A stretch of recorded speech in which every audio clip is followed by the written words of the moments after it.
Zoë Kravitz knows that audiences will have many questions by the time the credits roll on her directorial debut Blink Twice. And that's exactly the way she wants it. There's a lot of open-ended questions that I hope spark conversations, Kravitz tells Entertainment Weekly. Is this the beginning of something, or is this the end of something? Is it the continuation of something?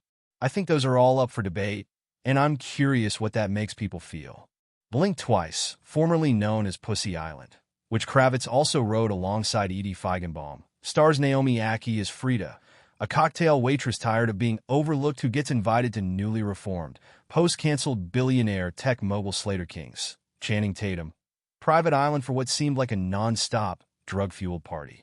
She soon discovers that paradise isn't all it seems when her best friend Jess, Alia Shawkat, goes missing, and none of the other partying vacationers seem to care, or even remember meeting her days earlier. Frida finds an unlikely ally and fellow party guest Sarah, Adria Arjona, a beloved reality TV star, who at first seems like she is jealous of Frida and Slater's connection. But the two women team up to discover what has been happening to them. The men are assaulting the women every night, and then making them forget the horrors via an amnesia-inducing poison perfume. Eventually, Frida also remembers that she had been on the island and endured the same trauma a year earlier. Frida and Sarah figure out that snake venom makes them immune to the poison, so they secretly dose the other women to make them all remember too. Horrified by what has been done to them, the women attack and kill their abusers in a bloodbath. But Frida decides to save Slater after dosing him with his own amnesia poison by secretly adding it to his vape. A time jump then reveals that Frida gets her revenge by taking control of Slater's life and company, finally in a position of power as CEO, while she keeps him in a confused, subservient daze by dosing him with the poison. Kravitz loved subverting expectations by having Frida and Sarah become allies instead of enemies, and says that their friendship is her favorite relationship in the movie. I've had that situation happen where there's jealousy and competition, because whether it's true we both want the same thing or something, or we know we've been trained to think there's not enough room for both of us here, or whatever it is, she tells EW. I've had that experience where I realized, wait, do I actually dislike this person, or it's just this thing getting in the way?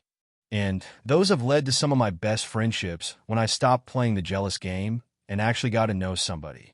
Working in those overt feminist themes by depicting women who are there for each other rather than competing was a really interesting arc to explore, Kravitz adds.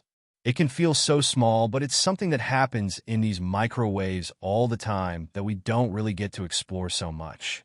And on top of that, I was interested in the situation where maybe we don't like each other at first. Maybe there's this catty thing happening, but when S hits the fan, none of that matters. And then we get to really see each other and take care of each other. While the first two-thirds of the movie plays out like a suspenseful psychological thriller, the last act of the film sets it all on fire. Literally, as Slater's house burns down, and figuratively, as the women get even with the men who had been assaulting them. For Kravitz, transitioning into those bloody action scenes as a first-time director was a challenge. Action is a whole different beast, she says. So to go from not directing anything to directing action sequences that have blood, and you want it to feel real, that was really difficult. It was trying to ride that line of making it what it needs to be, but not to the point where it's too much and makes people want to look away. Making sure we really keep the real emotion, specifically in the women, in their eyes and everything. Trying to really keep it grounded in a way.